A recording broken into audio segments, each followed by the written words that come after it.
बीड लोकसभा मतदारसंघात धुरळा उडवणारे बजरंग सोनवणे यांची खासदारकी रद्द. बीड लोकसभा मतदारसंघात धुरळा उडवून देणारे बजरंग सोनवणे यांची खासदारकी रद्द करण्यासाठी हायकोर्टात याचिका दाखल करण्यात आली आहे. राष्ट्रवादी शरदचंद्र पवार गटाचे बजरंग बाप्पा यांनी बीडच्या हाय व्होल्टेज लढतीत विजय खेचून आणला होता.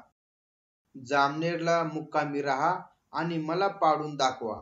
निवडणुकीआधी गिरीश महाजनांचं कुणाला आव्हान. जळगावच्या जामनेरमध्ये राज्याचे ग्रामविकास मंत्री गिरीश महाजन यांनी सभा झाली. या सभेत त्यांनी आगामी विधानसभा निवडणुकीवर भाष्य केले.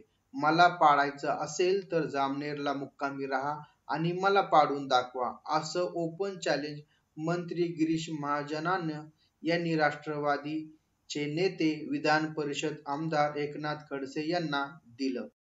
मनोज जरांगे पाटलांच्या आंदोलनामागील सूत्रधार. नरेंद्र पाटलांचा गंभीर आरोप. मनोज जरांगे पाटील यांच्या आंदोलनामागे जे सूत्रधार आहेत ते त्यांच्या लक्षात आल्यानंतर जरांगेच्या मनातील गैरसमज दूर होतील. हा सूत्रधार सत्तेतील नाही असं सांगत अण्णासाहेब पाटील आर्थिक विकास महामंडळाचे अध्यक्ष नरेंद्र पाटील यांनी गंभीर आरोप केले आहेत.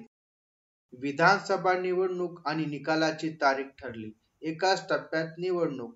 मुख्य निवडणूक आयुक्त राजीव कुमार यांच्या नेतृत्वाखाली 14 जणांचे पथक गुरुवारी मुंबईत आले आहे. विधानसभा निवडणुकीच्या तयारीचा आढावा पथकांकडून घेण्यात येतो आहे. महाराष्ट्रात विधानसभा निवडणुकीसाठी 15 ते 17 नोव्हेंबर मतदान तर 20 नोव्हेंबरला निकाल असेल अशी शक्यता निवडणूक कार्यालयातील अधिकाऱ्यांकडून व्यक्त केली जात आहे. मराठा आरक्षण आणि जरांगे फॅक्टर पुढे आता अमित शहांचे चाणक्य नीती. विधानसभेला फटका रोखण्यासाठी दिला कानमंत्र. लोकसभा निवडणुकीत मराठा आरक्षणावरून बीजेपी बरेच बॅकफुटला आल्याचे पाहायला मिळाले. लोकसभा निवडणुकीत भाजपाच्या अनेक जागा केवळ मराठा आरक्षणाच्या मुद्द्यावरून पराभूत झाल्या. मराठवाड्यात भाजपाला एकही जागा मिळवता आली नाही. त्यामुळे आता विधानसभेसाठी भाजपने खास रणनीती आखली आहे. मराठवाड्यात विधानसभेच्या 46 जागा आहेत.